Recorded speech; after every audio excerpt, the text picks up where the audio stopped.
de un tema de seguridad de la información, o como comúnmente se le dice hoy en día, ciberseguridad. Hoy estaremos hablando de la aplicación de la criptografía. En este caso,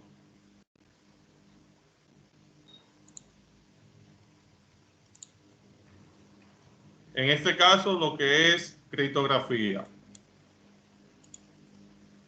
Veamos un poco de lo que es el problema de por qué tenemos que utilizar criptografía.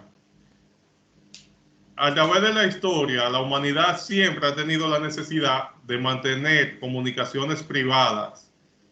Estas comunicaciones siempre a través de canales que no son seguros y que pudieran ser interceptados fácilmente. Estas comunicaciones a menudo se daban entre los miembros de un ejército en las diferentes guerras que se libraron en la historia, algún espía que conspira contra un estado y sus superiores, e incluso puede ser la comunicación de algún secreto comercial de una empresa.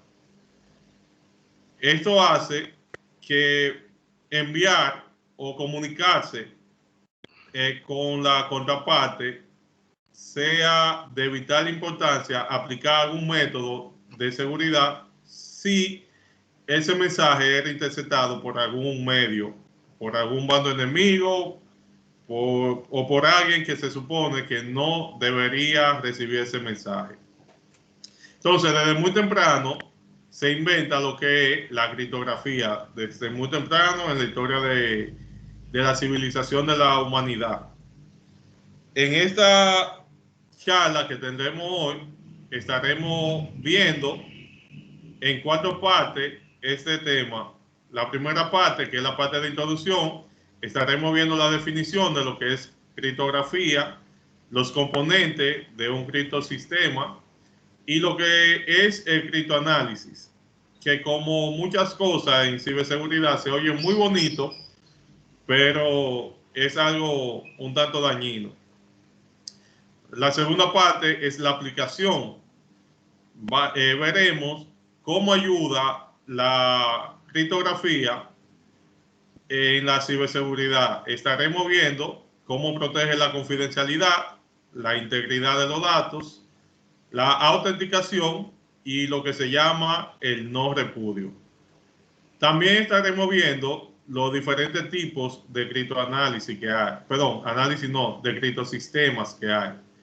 Como son los sistemas clásicos y modernos, lo que son por bloques o por flujo, y lo que son simétricos y asimétricos.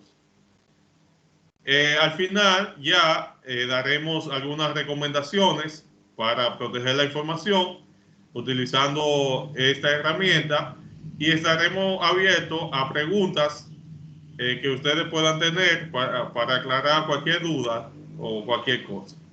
También le daremos respuesta a eso.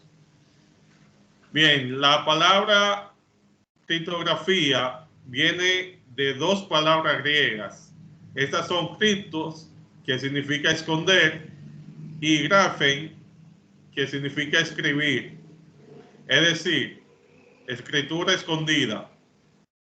La criptografía consiste en ofuscar la información mediante técnicas de codificación para evitar que los datos sean legibles por cualquier persona que desconozca la clave de descifrado. Esta se ha usado a través de los años, como he dicho, desde muy temprano, para mandar mensajes confidenciales cuyo propósito es que solo las personas que estén autorizadas a recibir dicho mensaje puedan entenderlo. Acá vemos un gráfico desde izquierda a derecha donde está el emisor, el texto en claro, que es como se conoce el mensaje sin aplicarle ninguna técnica de cifrado. Por ejemplo, hola. Vemos ese candadito cerrado, que sería el método de cifrado, y ya el mensaje, cómo se vería cuando el mensaje se cifra. Luego, un algoritmo o un método de cifrado lo convierte de nuevo en texto en claro y finalmente entonces lo recibe el receptor. Los componentes de un criptosistema son los siguientes. Todo criptosistema debe tener un alfabeto en claro. Ese alfabeto es el que se utiliza para escribir el texto en claro, que es lo que se quiere comunicar. También debe tener un alfabeto descifrado. Este alfabeto es el que se utiliza para escribir el código ya cifrado. También lleva un algoritmo descifrado. Este algoritmo es el proceso que se le aplica al mensaje en claro para convertirlo ya en texto cifrado. Al revés, también tiene un algoritmo de descifrado, que es el algoritmo que hace el paso contrario, lo lleva desde texto cifrado a texto en claro. Finalmente tiene una clave. Esta clave se le aplica al algoritmo y en ella radica la fortaleza del cifrado. Mientras más segura sea la clave, más seguro va a ser el mensaje. Todo eso junto es lo que forma el criptosistema. Así como existe un criptosistema, vamos a ver en estos ejemplos esos elementos ya juntos. Por ejemplo, acá tenemos uno de los primeros sistemas de criptografía que existió en el mundo. Este fue el primero que se utilizó de manera militar. En la historia solamente hay dos, uno egipcio y uno hebreo antes que él. O sea, y no eran completos, no se usaron con fines o con propósito militar. Este, el escrito, se utilizó en el siglo V antes de Cristo y su función, o sea, su metodología era enrollar, como se ve ahí, una correa de cuero en un bastón donde se escribía el mensaje que se deseaba enviar. Entonces, una vez esa correa se desenrollaba, el mensaje quedaba distorsionado. A este tipo de criptografía se le conoce como criptografía por transposición, porque lo que hace es desorganizar la letra. En este caso, el alfabeto descifrado y el de descifrado es el mismo. El algoritmo consiste en enrollar la correa en el bastón y la clave de ese algoritmo es el bastón. Tanto la persona que encripta los datos como la persona que los recibe y desencripta tienen que tener un bastón de igual ancho y longitud para poder descifrar el mensaje en cuestión. Si no tiene el mismo batón, o sea, los batones no son idénticos, entonces las letras no se van a acomodar de la manera correcta para recibir el mensaje. Otro algoritmo que tuvimos desde muy temprano es aquel que utilizó Julio César, aquel emperador romano, para comunicarse con sus ejércitos. En este caso, también el alfabeto descifrado y el de descifrado era el mismo. Lo que Julio César hacía era que rodaba en el alfabeto cifrado, rodaba 3 caracteres hacia adelante. Es decir, para poner una A, la A se cifraba como D, que después de 3, o sea, si le suma 3, sigue la D, la B como E y así sucesivamente. Al final quedaba la X, la cual iba a la A, la Y a la B y la Z a la C. Tenemos un ejemplo de este. Por ejemplo, en texto claro tenemos Universidad Católica Nordestana. El cifrado de Universidad Católica Nordestana sería como está ahí debajo en texto cifrado. De esa manera se ve la forma como se cifra. El descifrado sería hacer lo contrario, o sea, restarle 3 a las letras y se reubica. Eso es una técnica bien sencillita que se usó en aquellos tiempos, pero dentro de lo posible, o sea, de la medida, funcionó. A medida se iba avanzando en la invención del criptosistema, también, como le decía, hay algo que se oye bonito, que es el criptoanálisis, pero no lo es tanto. Asimismo, se fue avanzando en los criptoanálisis. El criptoanálisis es el empleo por parte de intrusos de métodos para descifrar un mensaje cifrado. Se conoce también como la ciencia opuesta a la criptografía. En este caso, a los intrusos se les llaman criptoanalistas. Y generalmente pasan primero por descubrir cuál fue el sistema que se utilizó para cifrar los datos. Después pasan a ver cuál es la clave, a tratar de adivinar cuál es la clave, y una vez que adivinan la clave, entonces el mensaje se descifra con cierta facilidad. Eso hacía que los dos criptosistemas que mencionamos, que claro, fueron de los primeros, fueran muy débiles y muy fáciles de conseguir, o sea, de descifrar. ¿Qué aplicación nosotros le podemos dar a los sistemas de cifrado? Decíamos que responde a la confidencialidad. ¿Qué se conoce como confidencialidad? Confidencialidad es hacer que solamente las personas que están autorizadas a recibir un mensaje o a ver una información la vean. Por ejemplo,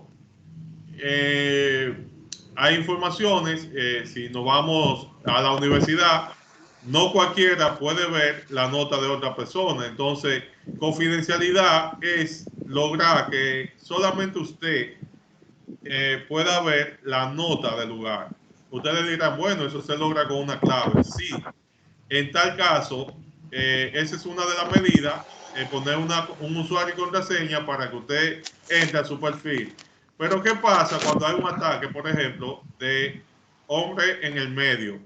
¿Qué es un ataque del hombre en el medio? Es un ataque, como se ve en la figura, donde una persona puede colocarse entre usted y la contraparte de la comunicación y recibir los datos de ambos. Si los datos no están cifrados, entonces esa persona puede ver los datos e incluso puede cambiar los datos que se envía uno y el otro. En este caso, esto se conoce como una intrusión a la confidencialidad, o sea, un fallo de confidencialidad.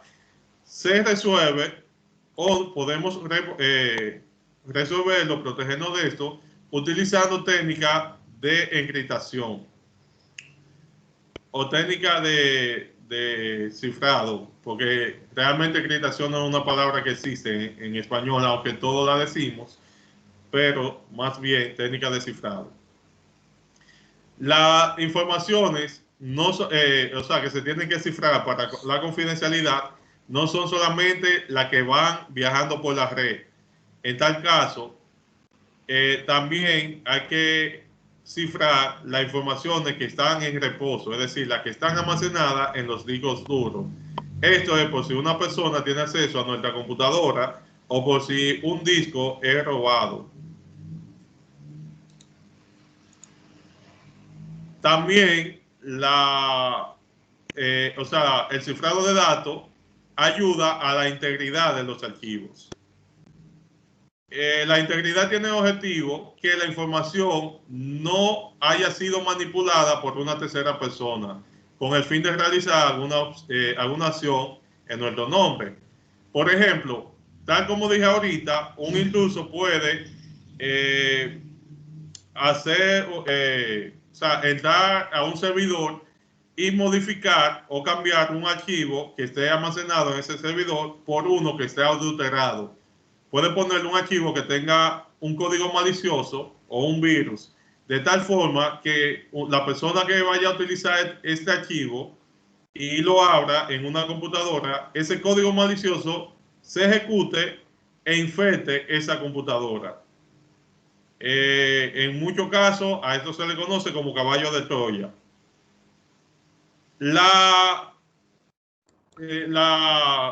El cifrado de datos, o sea, la criptografía ayuda en este caso porque hay un tipo de cifrado que se conoce como hash y hay diferentes tipos de hash. En tal caso, muchas páginas ponen, como ustedes lo ven marcado en rojo ahí, tomé el ejemplo de MySQL bajado desde la página de Oracle, ponen el hash que se ejecuta, o sea, que se genera a partir del archivo de base de datos. En mi computadora, una vez que yo descargo ese archivo, antes de abrirlo, entonces yo utilizo un programa, este programa se llama Hashcard, y le aplico lo mismo al archivo. Tiene que generarse exactamente el mismo código, como ustedes ven ahí. Si no se genera el mismo código, entonces es porque el archivo no es el mismo. Y si no es el mismo, entonces está adulterado. De esta forma, yo garantizo que el archivo que yo bajé es el que el vendedor dice que es. Y así protejo entonces la integridad. Lastimosamente me encuentro que Oracle está utilizando todavía MD5. MD5 está desaconsejado puesto de que ya es obsoleto. Ha sido, o sea, o es un sistema de cifrado que ya ha sido roto por criptoanalistas. En este caso, los hash no se devuelven. O sea, cuando digo roto, no es que se logra recuperar la información a través de ese hash, sino que tiene lo que se conoce como punto de coincidencia, es decir, hay personas que saben qué tienen que modificar para que, aunque el mensaje tenga una codificación X, o sea, tenga un hash, ¿qué hay que hacer para modificar y que el hash, después de modificado, siga siendo el mismo? En ese caso, MD5 está totalmente desaconsejado y en su lugar se recomienda que se utilice SHA-2. Si ustedes van a utilizar, es decir, si ustedes van a hacer algo parecido, entonces tomen en cuenta no utilizar MD5. En el caso de la autenticación significa que las personas que están involucradas en una comunicación sean las personas que dicen ser y no sea una persona actuando en el nombre de otro. En este caso, se utiliza entonces las firmas digitales para asegurarse de que el remitente de un mensaje sea la persona que dice ser. En este sentido, debo decir que deben tomarlo muy en cuenta porque hoy en día ha habido muchos mensajes de correos electrónicos que vienen supuestamente desde bancos y no son bancos nada. Entonces, tienen que fijarse en la firma electrónica del banco que diga que realmente es el banco en cuestión. Pero no solamente bancos, sino cualquier cosa, cualquier persona. Si usted va a hacer algo a nivel empresarial, entonces yo les recomiendo que se compre una firma electrónica y lo aplique a sus servidores y a su empresa para que la autenticación sea más legítima. También tenemos el no repudio. El no repudio significa que ni la persona que envió el mensaje ni la persona que lo recibió puedan negar lo que hizo. Es decir, si una persona mandó el mensaje, que no pueda negar que esa persona lo haya mandado y quien lo recibió tampoco pueda negar que lo recibió. Eso se conoce como no repudio o no rechazo. Hay dos tipos de no repudio. Está el no repudio en el origen, como dije ahorita, es la persona que envía el mensaje, y no repudio en el destino, que es la persona que recibe el mensaje. Vamos a ver lo que son los diferentes tipos de criptosistemas, en este caso clasificándolo por lo que son clásicos y lo que son modernos. En este caso, en esta pantalla, vemos algunos clásicos. Son muchos y no los voy a mencionar todos, ni tampoco voy a explicar mucho de esto, pues como su nombre lo dice, son clásicos, ya no se usan y están solamente como referencia históricas, pero a lo largo de la humanidad, de los clásicos, estos fueron los más emblemáticos. Por ejemplo, tenemos el escítalo, que ya lo definimos, es un bastón en el cual se enrolla una correa de cuero, se escribe el mensaje, y a ese tipo de cifrado se le conoce como cifrado de transposición, ya lo había dicho, porque lo que hace es cambiar las letras de orden. O sea, los caracteres le cambia la posición y ya queda ilegible. También tenemos el cifrado de Julio César, que también lo mencioné. En este caso, este tipo de cifrado se conoce como cifrado de sustitución, pues lo que hace es sustituir un carácter por otro carácter. Este tipo de cifrado, como lo dije, es bien débil, puesto de que si se consigue el mensaje cifrado y un poco de mensaje sin cifrar, puede ser analizado de manera muy fácil. También, aunque no se consiga ese texto sin cifrar, es fácil analizarlo porque los idiomas normalmente tienen muchas letras que se repiten mucho en muchas palabras. Entonces, en ese sentido, basta con contar cuáles son las letras que más se repiten. Por ejemplo, en este caso, si la D se repite mucho, pues ya yo sé que la D es la A y así sucesivamente. Es decir, se empieza por las vocales, que son las que más se repiten por lo menos en español, y por ahí ya se puede descifrar un poquito y con eso todo el mensaje. Hubieron otros cifrados, como el cifrado de Villeneuve. Este se conoce como uno polialfabético y es polialfabético porque tiene más de un alfabeto descifrado. En este caso, este que hizo un monje, el monje Tritenius, lo que hace es que tiene el alfabeto repetido 26 veces. Este alfabeto lo que hace es que cambia de posición, es decir, el primero empieza A, B, C, D, el segundo empieza B, C, D, E, el otro C, D, E, F, y así sucesivamente hasta llegar a uno que empiece con la Z. Entonces, lo que se hacía era que la primera palabra, o sea, la primera letra, se cifraba con el primer alfabeto, la segunda con el segundo, el tercero con el tercero y así sucesivamente. Fue totalmente débil, o sea, no tenía ninguna seguridad, puesto de que era muy fácil de criptoanalizar, es decir, no había que criptoanalizar ni siquiera, solamente había que generar la tabla y ya. Pero este sirvió para otros más fuertes, para inspiración de otros, como es el caso de la tabla de Velasco.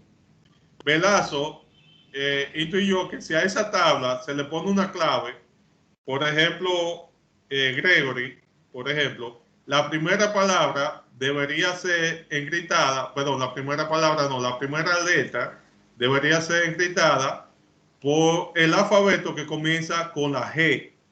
La segunda letra era encriptada con el alfabeto que empieza con la R. Y así sucesivamente hasta completar la palabra Gregory. Y luego se seguía y se iniciaba de nuevo. G, R, E y así sucesivamente.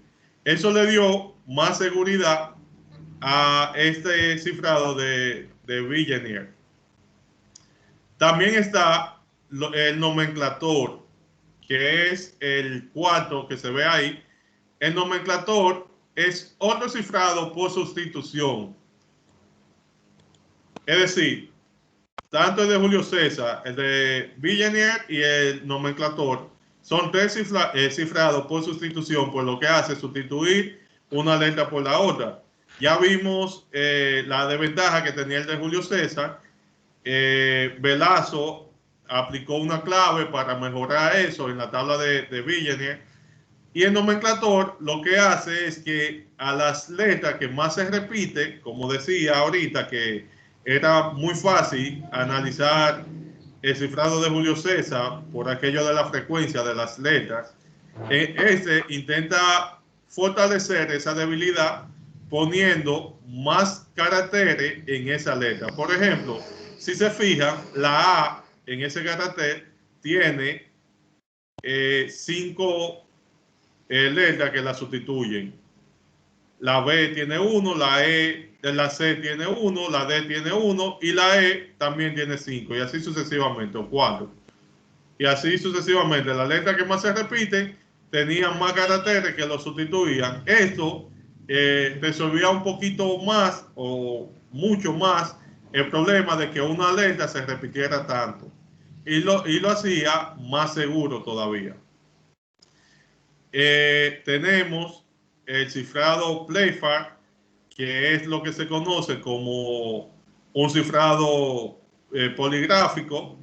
Este era una matriz 5x5, tenía, o sea, eso da 25 casillas, donde se ponían 25 letras. Obviamente faltaba una.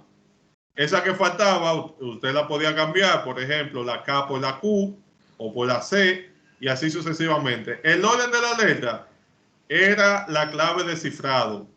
Y de esta manera entonces se cifraban los datos en cuestión. Jefferson, Thomas Jefferson, el gringo, ¿verdad? El americano, fue inventor de 2 sistemas de criptografía. Uno de ellos fue la rueda de Jefferson, el cual consiste en 32 aros iguales de madera montados sobre un cilindro metálico con un alfabeto desordenado en cada uno de ellos, justo al borde de cada uno. De ahí, el cifrado más fuerte que existió entre los clásicos está en la máquina Enigma. Y no es coincidencia de que sea una máquina alemana. Ustedes saben, los alemanes son bien complicados. Conocida como la máquina de la muerte, se utilizó en la Segunda Guerra Mundial. Informática, obviamente esto es prioritario, porque esto es por la escuela. ¿Perdón? Miguel, dame un segundito. Continuamos. Como decía, la máquina Enigma se utilizó en la Guerra Mundial. Esta constaba de 4 rotores que rodaban cada vez que se pulsaba una tecla.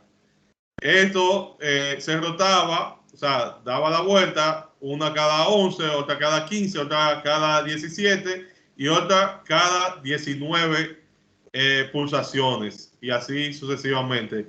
Lo que hacía que nunca se cifrara una cosa 2 veces de la misma manera.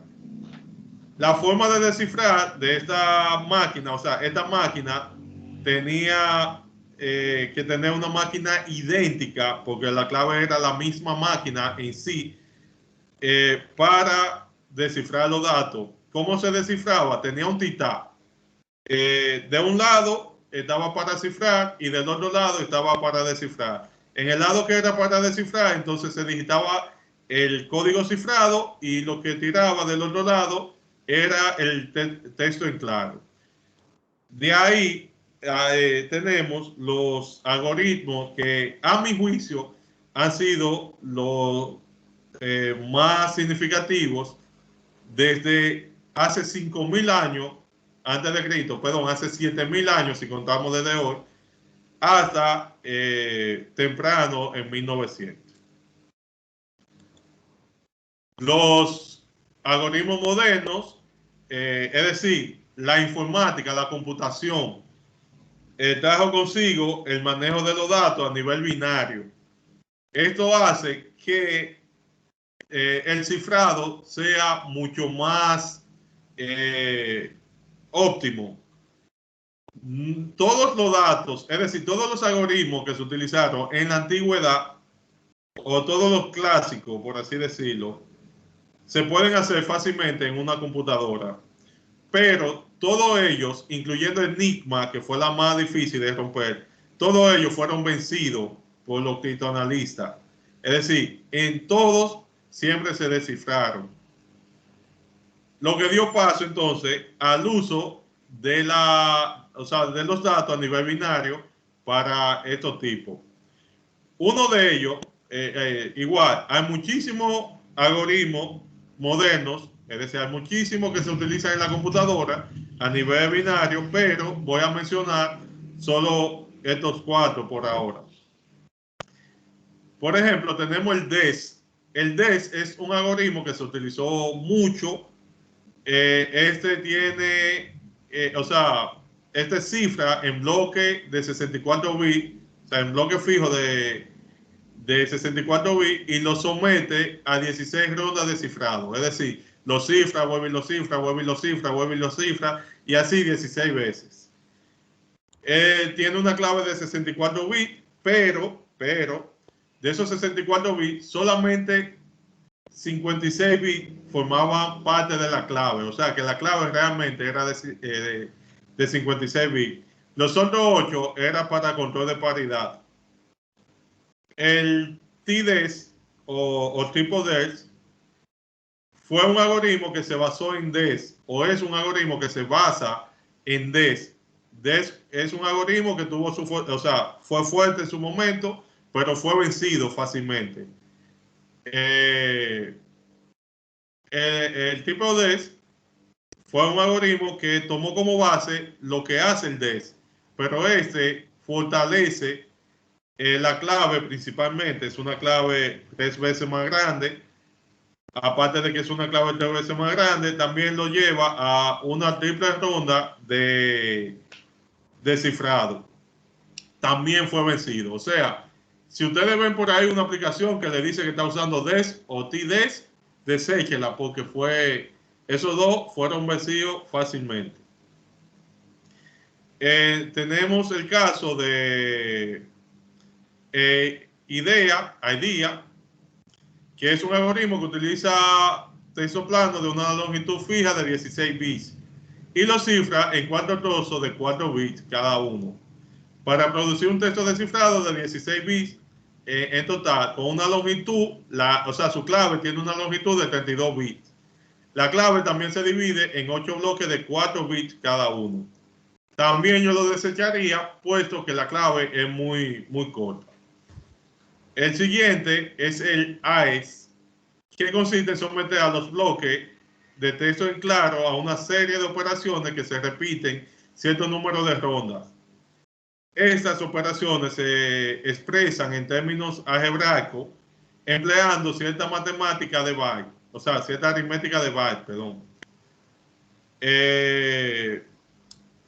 Tenemos, por ejemplo, la suma de bytes que se hace con el sort, que se introduce antes y en el producto. AES tiene la ventaja de que no ha sido vencido aún por ningún criptoanalista. O sea, si ustedes ven algo que utilice AES, prefieran ese. De ahí pasamos a los tipos de criptosistemas, ya lo que son por bloques y lo que son en flujo. Primero vamos con lo de bloques. Esto de bloques lo que hace es que cifran los datos realizando bloques fijos. En primera instancia, descompone el mensaje en bloques de la misma longitud. A continuación, cada bloque se va convirtiendo en un bloque de mensaje descifrado en una secuencia de operaciones. Ejemplo típico de operaciones realizadas a conseguir cada mensaje descifrado son la sustitución, la permutación del elemento. En la criptografía clásica, o sea, esto era frecuente en los cifrados de bloques con algoritmos basados en sustitución, en la permutación o en la confinación de ambas técnicas. Es importante que ustedes sepan, como ahí dice, que se utilizaban en los cifrados de sustitución, que los cifrados por bloques no vinieron con la computación. Es decir, muchos de los algoritmos que yo mencioné de manera clásica, es decir, lo que son los clásicos, cifraban por bloques. Algunos de los modernos que cifran por bloques están los DES, AES, IDEA, RC2, RC5 y así sucesivamente, los que están ahí. noten lo que está en rojo, deséchenlo porque ya está marcado como obsoleto. Incluso hay días que no estaba marcado como obsoleto, yo no lo utilizaría puesto que tiene una clave de 32 bits. Si bien recordamos al inicio de esta charla, yo decía que la fortaleza de la clave era lo que hacía más robusto el cifrado. En este caso, entonces, los cifrados por flujo son los algoritmos que van cifrando bits a bits. Esto produce menos uso de recursos, es decir, utilizan menos recursos en una computadora y por ende entonces su cifrado es más rápido. Se utilizan donde la comunicación tiene que ser muy rápida, es decir, donde las cosas tienen que ir a mayor velocidad. La fortaleza de este algoritmo es su clave, o sea, depende de clave extremadamente larga e incluso algunos algoritmos son capaces de en vivo ir cambiando la clave con un generador de clave de forma aleatoria. Entonces, eso le produce mayor seguridad en este tipo de algoritmos. Ejemplos de estos algoritmos son RC4, SIL y A5. También tenemos los tipos de estos sistemas, ya lo que son simétricos y asimétricos. Esto de simétrico y asimétrico viene dado por la clave de encriptación que se utiliza.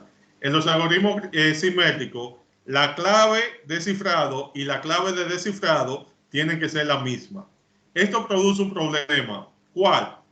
Ya habíamos dicho que la criptografía nació por la necesidad de enviar mensajes confidenciales a través de canales que no sean seguros. Pero ¿qué pasa? Con este tipo de algoritmos de clave simétrica, tanto yo, si soy el que cifra el mensaje, como la persona que va a recibir el mensaje, tiene que saberse la clave. Y si esa clave se ve comprometida, entonces habría que cambiarla. Pero para cambiarla, nosotros tenemos que ponernos de acuerdo en cuál es la siguiente clave a utilizar. Y de esa manera, entonces, eso dificultaba en gran medida la distribución de la clave del algoritmo. Eso se resuelve entonces con los algoritmos asimétricos. En los algoritmos asimétricos existen dos claves diferentes. Una clave que se conoce como clave pública, que es la clave encargada de encriptar el algoritmo. Es decir, con esa clave se encripta el algoritmo. Y vean qué cosa, la clave pública puede conocerla todo el mundo. Porque lo que se dice, por ejemplo, lo que una parte dice, mira, esta es mi clave pública, lo que tú me vayas a mandar, cífralo con esa clave, que solamente yo tengo la clave para descifrarlo.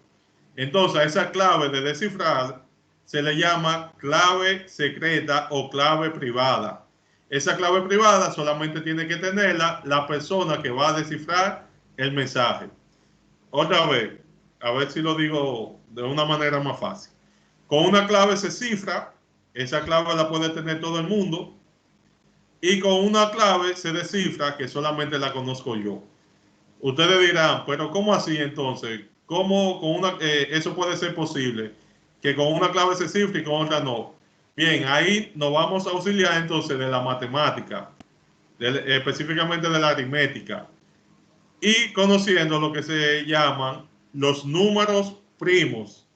Como los números primos son números que solamente son divisibles entre ellos mismos y la unidad, entonces se generan números primos. Por ejemplo, yo lo voy a hacer con un número pequeño, puesto que, o sea, lo voy a hacer con un número pequeño para que me entienda. Voy a elegir dos números primos pequeños, que son el 5 y el 7. 5 por 7 da 35. Entonces, 35 sería mi clave pública. Yo le diría a todo el mundo, cifra con 35. utiliza 35 para descifrar. Entonces ese mensaje solamente se va a descifrar con los únicos dos números que son, o sea, que multiplicado me dan 35. ¿Cuáles son? El 5 y el 7. Otra vez. Si lo hago con números chiquitos, ustedes me entienden, pero entonces la clave sería muy débil. Porque si me dicen, ciframe con el 35, ya yo sé fácilmente, adivino, cuáles son los dos números que descifran el mensaje. Para ello, como los números son infinitos, vamos a seleccionar números primos muy, pero muy grandes. Eso va a dar que solamente dos números primos muy grandes va a dar un número que solamente se consiga multiplicando esos dos únicos números, y esto hace que sea mucho más confiable. Este tipo de sistema resuelve el problema de que las personas tengan que saberse las dos la misma clave. Porque así públicamente yo digo, mi clave de encriptación es la número, o sea, es el número 35, y se lo puedo decir a todo el mundo. Solamente yo voy a saber que el 5 y el 7 son la clave que me va a descifrar ese mensaje. En definitiva, y para concluir, algunos consejos de cifrado. Por ejemplo, siempre hay que proteger la clave de cifrado. La efectividad del cifrado, ya lo había dicho, consiste en las llaves utilizadas. En este sentido, yo puedo decir que si la clave se ve comprometida, también se verán comprometidos los datos. Recuerden, la clave, si son síncronas, entonces debe ser privada. Solamente deben tenerla las dos partes o las partes que intervienen en la comunicación, nadie más. Si son clave asíncrona, entonces hay una clave pública que la puede tener todo el mundo, y hay una privada que no. Esa privada hay que protegerla. También esa privada debe ser, o sea, o las claves deben ser de muchos bits. Debe ser mínimo de 128 bits, e incluso 128 se conoce hoy en día como clave muy corta. Recuerden también que ya existe lo que es la computación cuántica, y la computación cuántica va a poner a prueba muchos algoritmos de encriptación por aquello de la fuerza bruta, de poder generar la clave por fuerza bruta, y la gran velocidad que tiene la computación cuántica. Hay que cifrar la información que se almacena en los discos. Si a usted le roban la computadora, le roban el teléfono, acceden a su cuenta o lo que sea, entonces van a tener los datos. Existen datos que no importan tanto, pero existen datos que son confidenciales.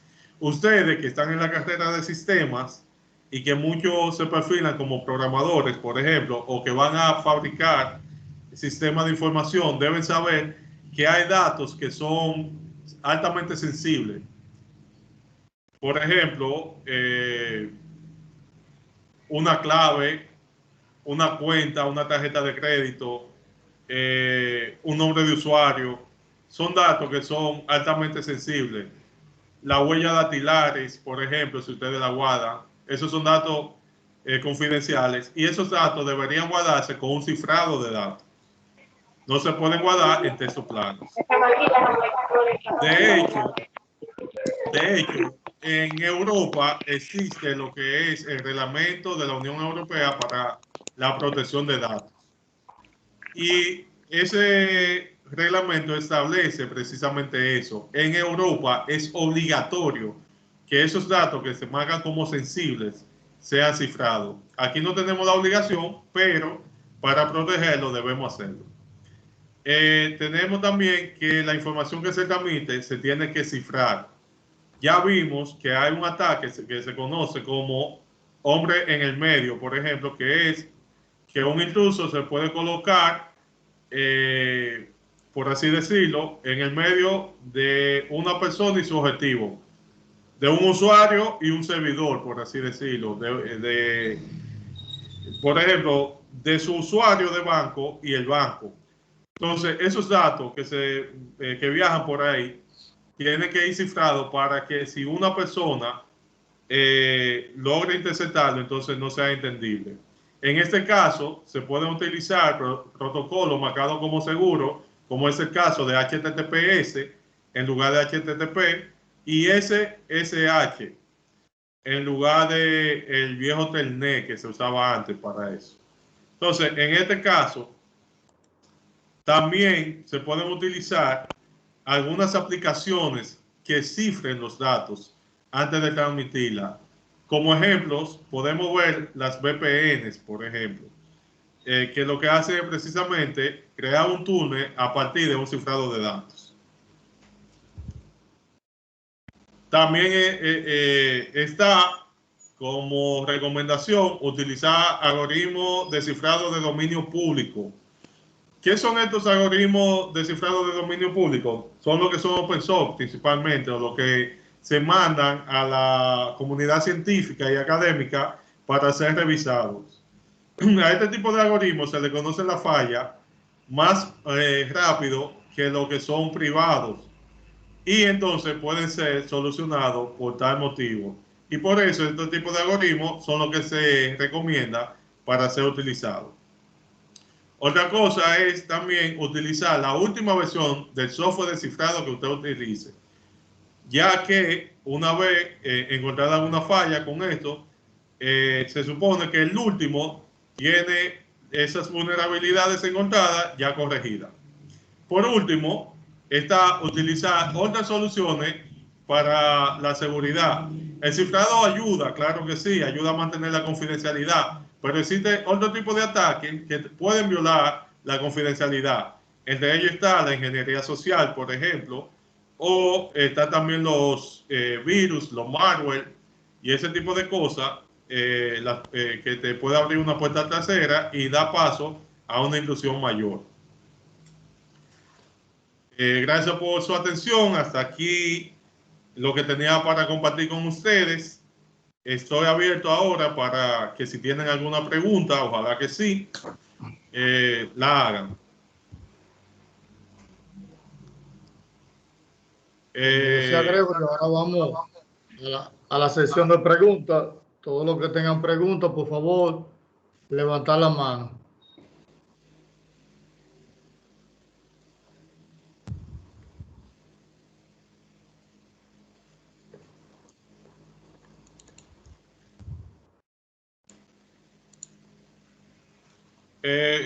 Claudio, por favor, lleva tú la cuenta de lo que vayan a preguntar.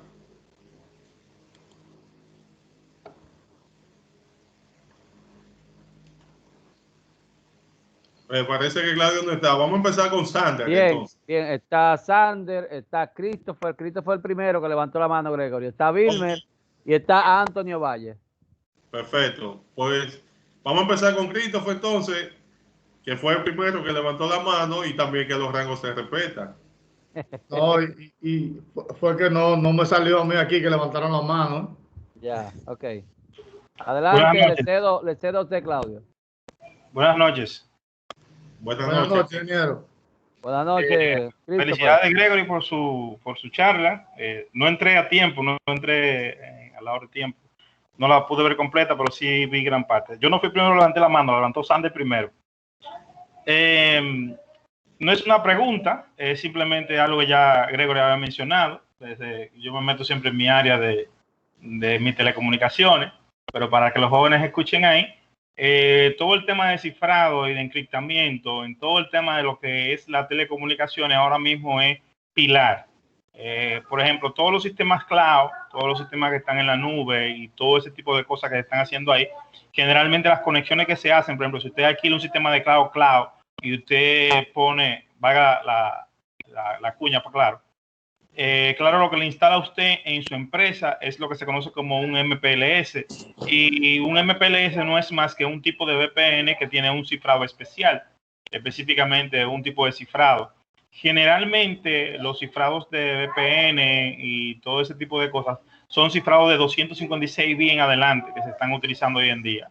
Hay cifrados hasta 512 bits dependiendo del grado de seguridad que usted quiera colocar en su sistema. Simplemente era esa parte ahí y ya le cedo a la siguiente pregunta al que esté disponible. Sí, es importante eso que dijo Christopher, como yo decía ahorita, la fortaleza de un cifrado recae, claro, en su algoritmo, pero en su clave. Hay cifrados, por ejemplo, que simplemente aplicando una clave más grande, entonces ya es más seguro. En ese sentido, lo menos que ustedes pueden aceptar como cifrado es de 256, pero como dice Christopher, ya existe hasta 512. Como yo decía ahorita, ¿verdad? Ya es un hecho, ya existe la computación cuántica y eso va a obligar a la utilización de claves de mayor tamaño por aquello de criptoanálisis y ese tipo de cosas. Adelante, Sander. Buenas. Mi pregunta es la siguiente. En las recomendaciones sobre las páginas web, usted decía que lo recomendable era dejar de utilizar el protocolo HTTP porque no Claro. está así. Entonces, ahí me vino una duda. Tanto la página web de la universidad, la de Moodle y la de ugne.uxi, no utilizan este protocolo. Entonces yo me pregunto, si yo voy al campus de la universidad y en cualquier Wi-Fi me conecto y hay una persona maliciosa, cualquiera podría hacerme un ataque MMA sin yo darme cuenta. Bueno, si tú te conectaras, pero estoy confirmando lo que tú dices, porque a mí no me parece así. Bueno, sí, ciertamente, la de Moodle sí. Sí, ciertamente es importante que cuando ustedes se conecten a cualquier cosa, o sea, a cualquier lado que ustedes se conecten, verifique que la página sea segura, o sea, que esté utilizando HTTPS. Si no está utilizando HTTPS, entonces que ustedes puedan utilizar algún otro medio para cifrar sus datos. En ese caso, lo único que le podría facilitar para que no le hagan el man in the mirror, en este caso, sería hacer una VPN a un punto donde ustedes entiendan que vaya directamente a la universidad. Pero en ese caso, se le puede sugerir a la universidad que vayan cambiando eso y que empiecen a utilizar HTTPS para esos fines. Gregory, un de orden ahí para Sander con respecto a eso mismo.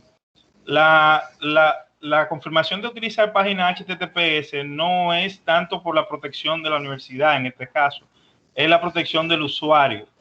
Porque el asunto del ataque, cuando son páginas que no son seguras, se dan es porque tú te estés conectando a una página falsa específicamente. Para que tú entiendas que no es que te pueden causar un daño X o Y por tal razón. La seguridad es porque tú estás asegurando que ese ente al que tú te estás conectado está certificado a nivel de un certificado SSL.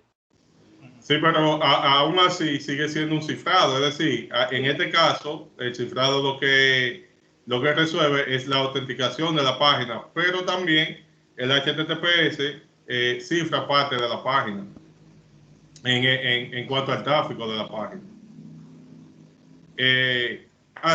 Anthony. Un placer compartir con ustedes. Me encantó la exponencia suya, pero algo que yo estuve pensando cuando usted mencionaba es que se está utilizando una clave para cifrar y una para descifrar. Y Eso si en es caso que... Ajá. Eso es en los sistemas asimétricos, que son los que más se utilizan hoy en día, claro.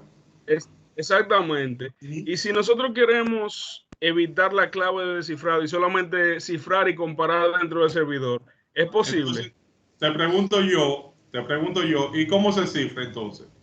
Recuerden que este sistema vino por la necesidad de intercambiar claves. Es decir, vamos a suponer, Anthony y yo nos vamos a comunicar y vamos a cifrar los datos de comunicación. Entonces, tanto Anthony como yo debemos conocer ambos la misma clave si fuera simétrico.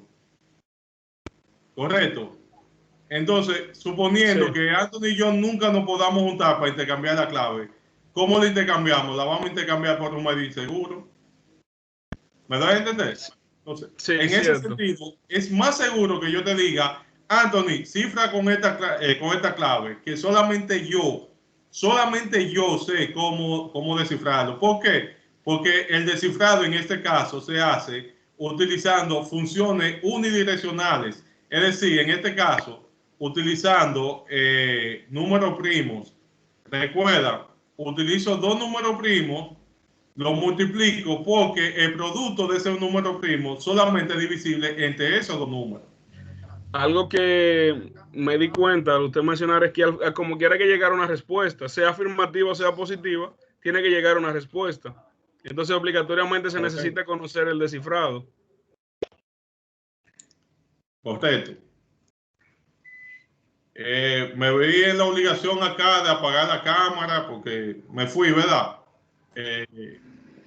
Hubo un fallo con la energía y entonces se me fue, o sea, se me apagó todo y no hay problema, está bien. ¿Alguien más tiene? Gregory, Dígame. para contestarle algo a Anthony ahí, para que sepa ahí algo de lo de las claves, Anthony, mira, hay una forma que la usan los bancos, que es la que ideó RCA, que Gregory la mencionó, que es la que se conoce RC4, específicamente en el año 87, que es la que usa, por ejemplo, el Banco Popular, valga también la payola para el banco, con los tokens de la llavecita que ellos entregan. La llave no se entrega, no hay una llave real, hay una llave pública que es que ambos tienen al mismo tiempo. Lo que pasa es que esa llave está geosincronizada, eso es decir, tiene un timer. Y del otro lado lo que hay es un timer que está generando la misma llave al mismo tiempo. Entonces, no es que ambos es una llave pública, lo único que va cambiando de forma aleatoria la llave, pero como el equipo que tiene el cliente y el equipo que está en el servidor están sincronizados con un reloj atómico específicamente, pueden generar la misma llave, pero sigue siendo una llave pública para descifrar. Algo, profe, que puedo agregar a eso es que he visto llaves que son una memoria USB. Entonces, no estás conociendo la llave hasta que tú no conectas la memoria y envían la información al servidor, que es algo parecido también. Porque en la memoria USB está la llave pública. Miren, entiendan algo, señores. Cuando hablamos de clave, en este caso, estamos hablando de clave de 256 bits, ¿verdad? No estamos hablando de una palabra ni de algo que tú realmente vayas a conocer, sino es una clave que se genera y la conoce tu computadora. En el caso de llave privada y llave pública, la llave pública se distribuye libremente para que todo el que por ejemplo, en el caso mío, todo el que me mande un mensaje lo haga empleando esa llave. Solamente esa llave va a ser, o sea, ese mensaje puede ser descifrado solamente con la llave privada, o sea, a partir de la llave privada se genera la pública, pero la pública es un número primo que solamente es divisible entre los dos números que compone la llave privada. ¿Me doy a entender?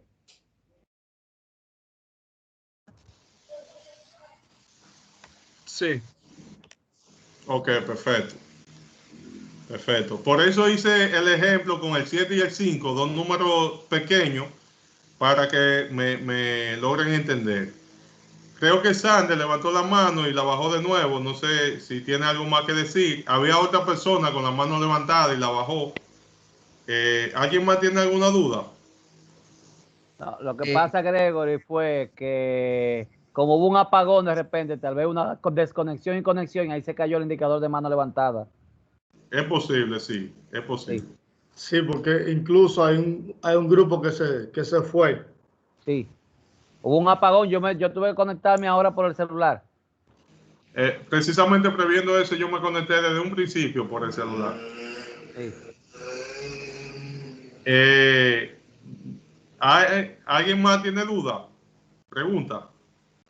Yo quería decir algo. Dígame. No recuerdo quién fue la persona que me respondió ahorita, pero recuerdo que decía que el certificado SSL se utilizaba solamente para verificar que la página web fuera legítima y no fuera una copia. Pero en el caso de la universidad, que todavía usa los protocolos HTTP normal, me preocupa porque, por ejemplo, yo no estoy conectado a una red de una compañía grande. Yo estoy conectado a una red pequeña. Entonces, si hay una persona que está capturando paquetes, podría directamente capturar el paquete post que yo le hago tanto a la ugne.uxi para seleccionar como a la plataforma de Moodle y podría capturar todos mis datos. A la vez, otra persona podría hacer una fake page y capturar mis datos de esa forma y yo no me daría cuenta. Pero te pudiera decir, Sander, que incluso utilizando HTTPS, eso es posible. En ese sentido, la mejor opción sería si las páginas implementan algún sistema que vaya desde el cliente cifrando sin la necesidad del certificado de SSL. El certificado de SSL en gran medida me ayuda a saber que una página es realmente quien dice ser. Es decir, la página del banco, si lo ubicamos, tiene que decirme banco tal, que si yo qué, me dice qué tan fuerte es la clave y así sucesivamente. Hay una persona, Eladio Fermín, que tiene la mano levantada. Vamos a darle paso a su pregunta.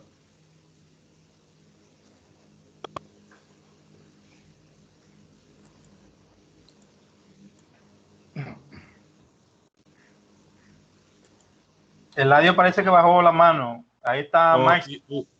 O sea, fue Máximo. Entonces, dale tú. Buenas noches, ¿cómo están ustedes? Como bien, Máximo. Bien, bien. La pregunta mía sería, ¿cuál sería el método para evitar una coalición en la criptografía, que me estén atacando los datos y cuando haya una coalición, entonces detectar ese problema? Escúchame, no escuché bien. Repite la pregunta. Mi pregunta es, cuando se está atacando una clave, están atacando una clave, ok. Ajá, en un SSH, se puede hacer por coalición. Un servidor poderoso y comienzo a atacarlo. Y cuando haya una coalición, ¿cómo yo puedo detectar? Espérate. Escúchame, espérate. Si tú me hablas de un servidor poderoso, entonces tú me estás hablando de fuerza bruta. Fuerza bruta es empezar a generar clave hasta que dé con la correcta. Coalición es calcular una clave cualquiera que el hash me dé lo mismo que da el hash en cuestión. Era lo que yo le decía ahorita. Y ya entendí tu pregunta. Tu pregunta es ¿qué se recomienda para evitar las coaliciones? ¿Verdad que sí? Exacto. Eso es tan simple como utilizar clave fuerte, por un lado, y evitar algoritmos que están desaconsejados por el otro. Por ejemplo, yo le decía ahorita que MD5 es un algoritmo que está desaconsejado precisamente porque tiene coaliciones. Es decir, aún dos archivos no sean lo mismo, o sea, aún haya un archivo que esté adulterado, se puede acomodar los bits de cierta manera para que en ese sentido la clave coincida con la clave del original. ¿Me van a entender? A eso se le llama coalición. Entonces, MD5 tiene coalición. Lastimosamente, vamos a la página de Oracle, ¿verdad? Oracle, que es una compañía grande, fuerte, y nos damos cuenta que utiliza MD5 para garantizar la integridad de sus archivos, cuando debería estar utilizando un hash más fuerte como el SHA-2, por ejemplo. Entonces, en ese sentido, esa es la recomendación para la pregunta que tú hiciste. Gracias por su respuesta. Siempre a la orden. ¿Alguien más tiene alguna duda? Pregunta.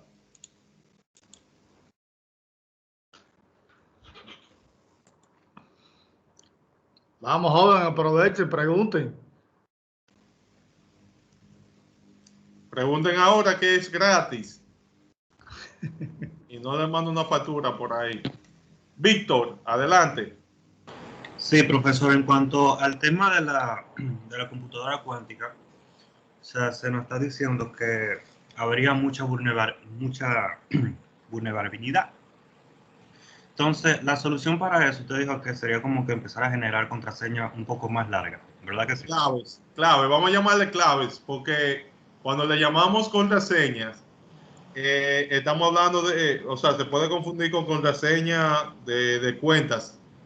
Y Okay. no, estos son, vamos a llamarle o claves o le llamamos llave, como tú quieras, pero Okay. no contraseña. Ok, vamos a llamarle clave. Entonces, vamos a tener que empezar a utilizar claves más largas. Pero ¿qué pasa? Sí. Está el factor humano. Hay personas que no, o sea, yo soy una de ellas. A mí a veces se me dificulta recordar muchas claves porque tengo varias. Entonces, al generar una más larga eso sería un problema y tampoco la podemos anotar porque, o sea, ahí habría, como quien dice, una puerta para nosotros caer en manos equivocadas, por ejemplo. Entonces, ¿qué te recomendaría en cuanto a eso? Víctor, precisamente por eso te dije, no le llame contraseña, para no llamar a confusión. Lo que tú dices, de que uno no puede anotar, de que uno no puede, que tiene que recordarlo y ese tipo de cosas, son las contraseñas. Estas claves, repito, yo tengo VPN, yo nunca me he sabido la clave, porque las claves para generar esos certificados, por ejemplo, de autenticación, son tan largas. Imagínense, es bajo el sistema de clave pública y clave privada. Entonces, se generan números primos tan grandes que yo nunca me lo voy a aprender. Nunca.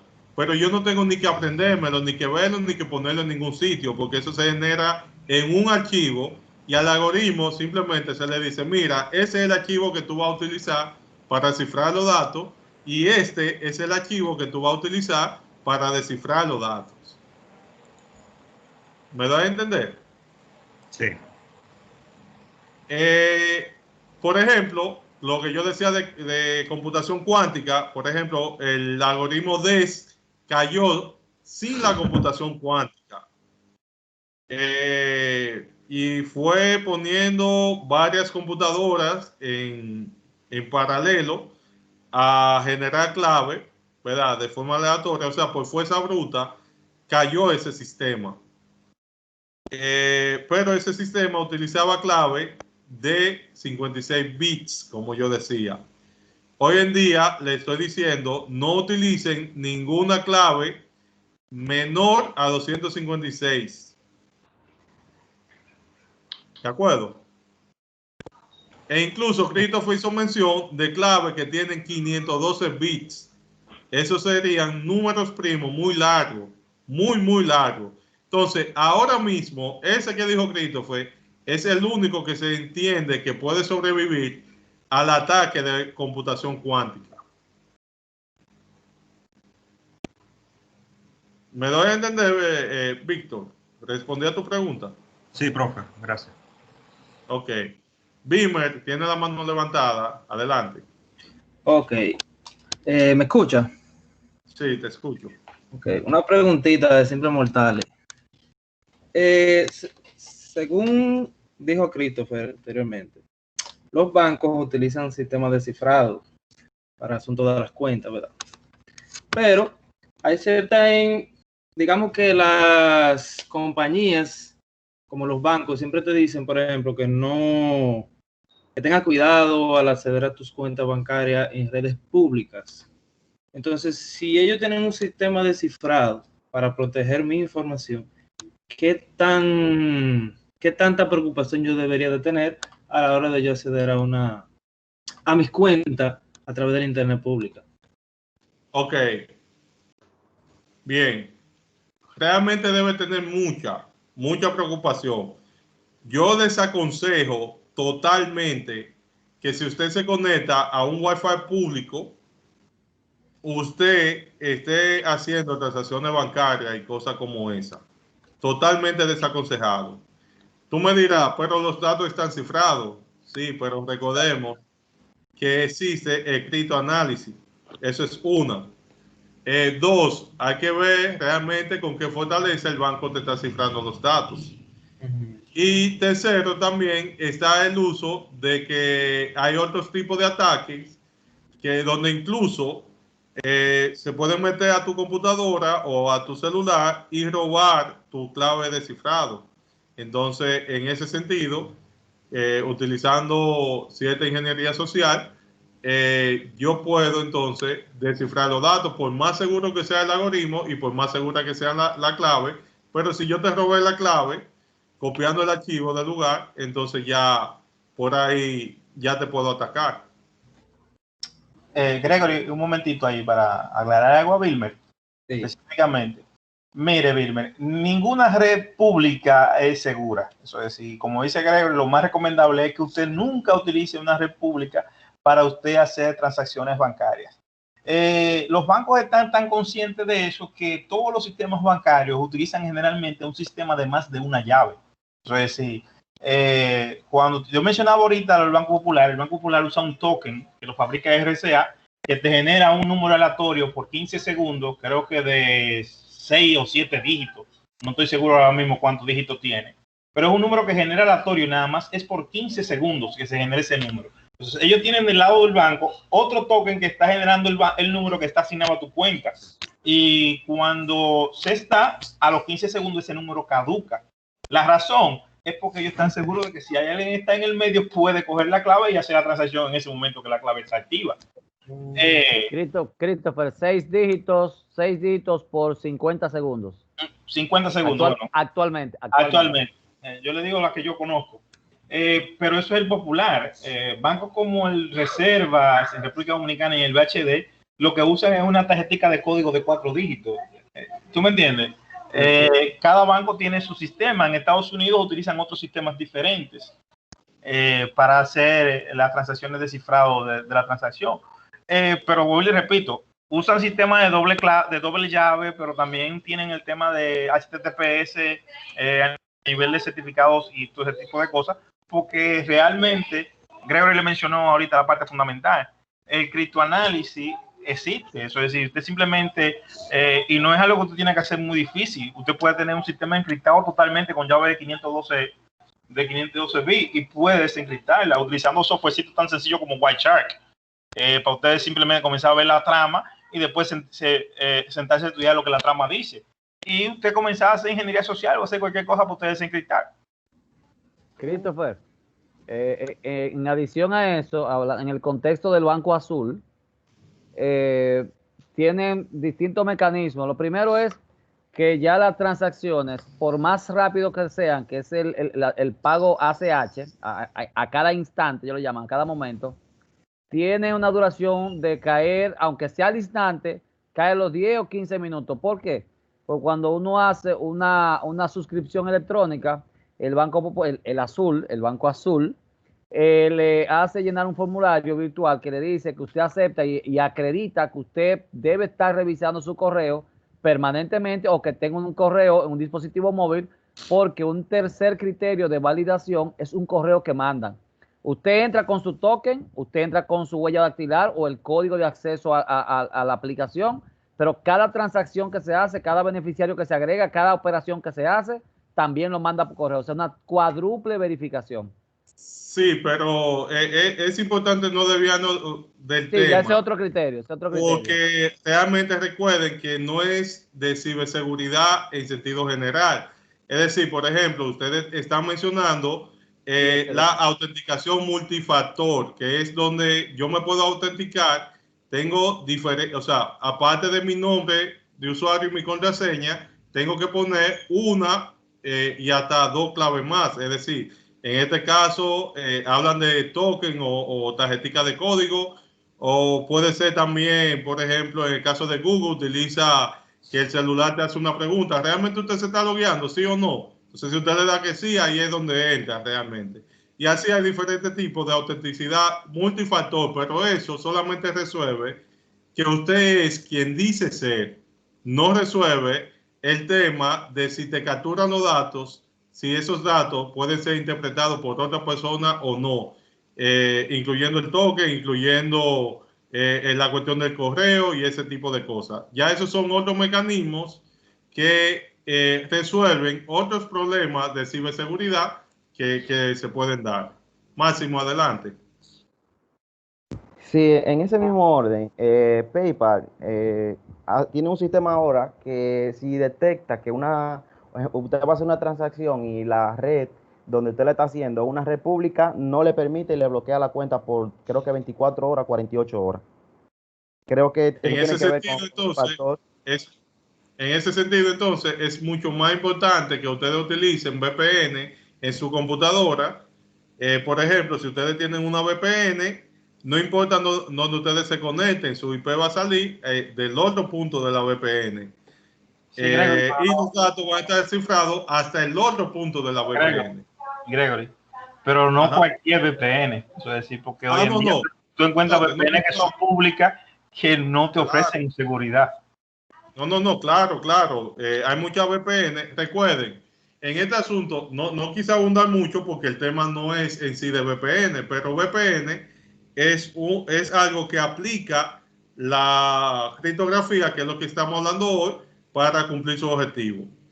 Una VPN es tan fuerte como su algoritmo de encriptamiento lo es, pero también hay muchas VPN que venden por ahí ya preinstaladas o lo que sea, muchos servicios de VPN que no son seguros nada. Incluso hay VPN que lo único que te ofrece es que tu IP salga en otro país para tú consumir lo que se hace en ese país. Y así de fácil. Sander, y terminamos con Máximo. Adelante, Sander. No, ya no tengo más preguntas. Ok, perdón. Ok, pues terminamos con Sander, entonces.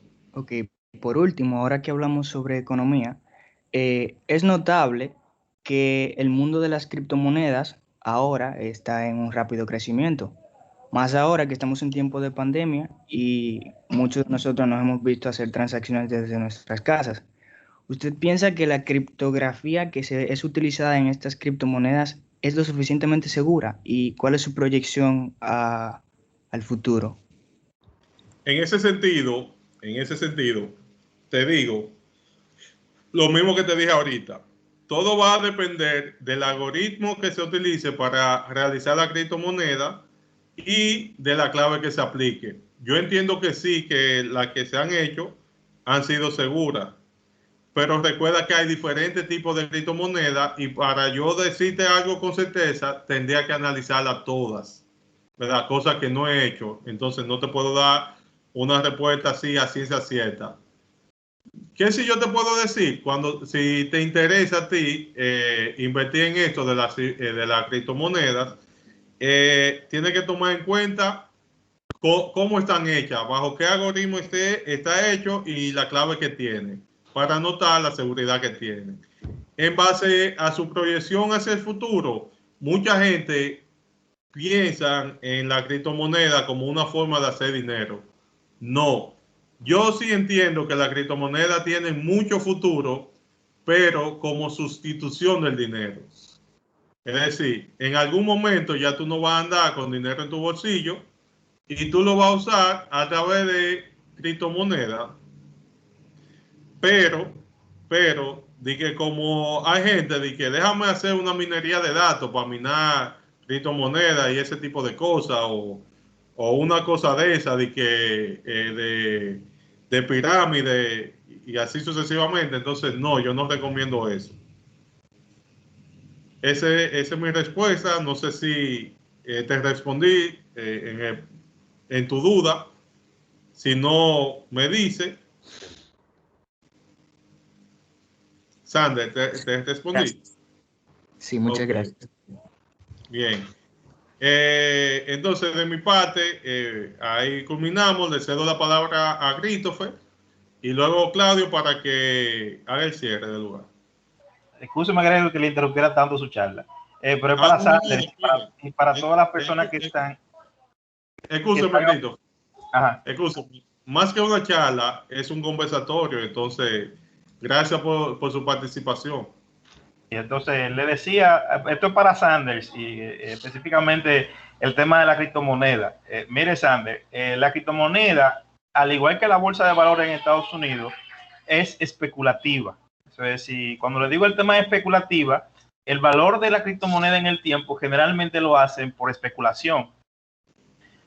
Hace unos 3 o 4 años, una criptomoneda cualquiera, usted podía decir, bueno, una criptomoneda que me costó a mí $1, la están vendiendo en $15,000.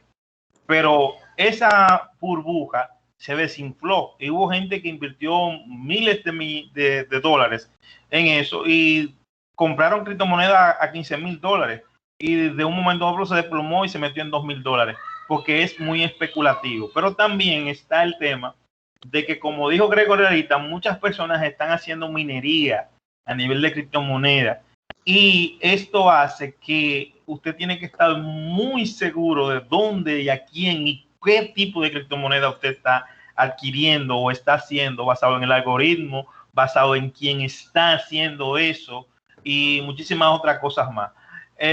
Yo mismo, mi recomendación es a todo el que quiera meterse en eso a nivel de informática, que no lo haga.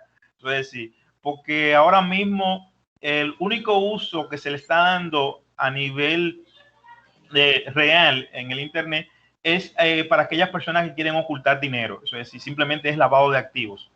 Y en algún momento los gobiernos de los países van a comenzar a buscar la forma de evitar ese tipo de lavado de activos que se está haciendo a esos niveles específicamente. Entonces, mi recomendación siempre es, por lo menos yo nunca creo que voy a meterme en esas transacciones a esos niveles.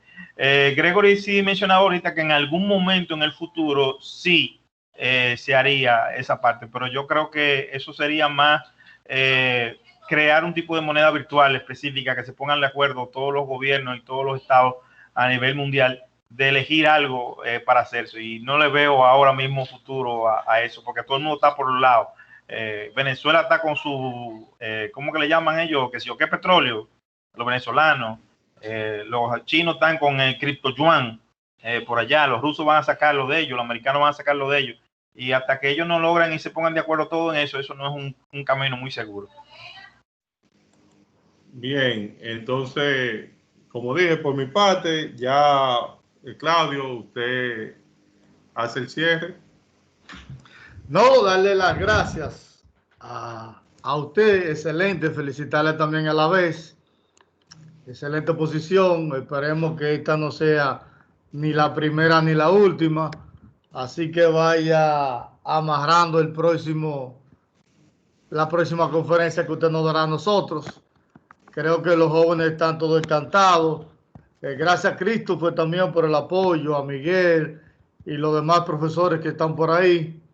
Me pusieron como un usuario normal y no puedo ver muchas cositas aquí, igual que tal vez que Gregory y los demás. Incluso muchos de ustedes levantaron la mano y yo ni siquiera pude verlo. Gracias a Miguel Jiménez, siempre por su apoyo y colaboración. Gracias a cada uno de ustedes por tomarse este tiempo. Y así esperemos que en esta y en otras más que tenemos ahí todavía en carpeta, contemos con el apoyo de cada uno de ustedes. De antemano les digo que tenemos una con Christopher próximamente. Estamos coordinando la fecha. Ya el tema y todo lo tenemos. Y prontamente le haremos llegar a cada uno de ustedes el link y el arte de lo que sería la próxima conferencia que vamos a tener con Christopher.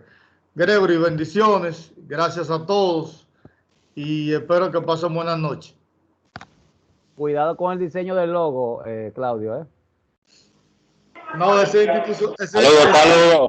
institucional. Gregory, Marejo. Muy bien. Hey. Pasen buenas, señores. Okay. Gracias igual.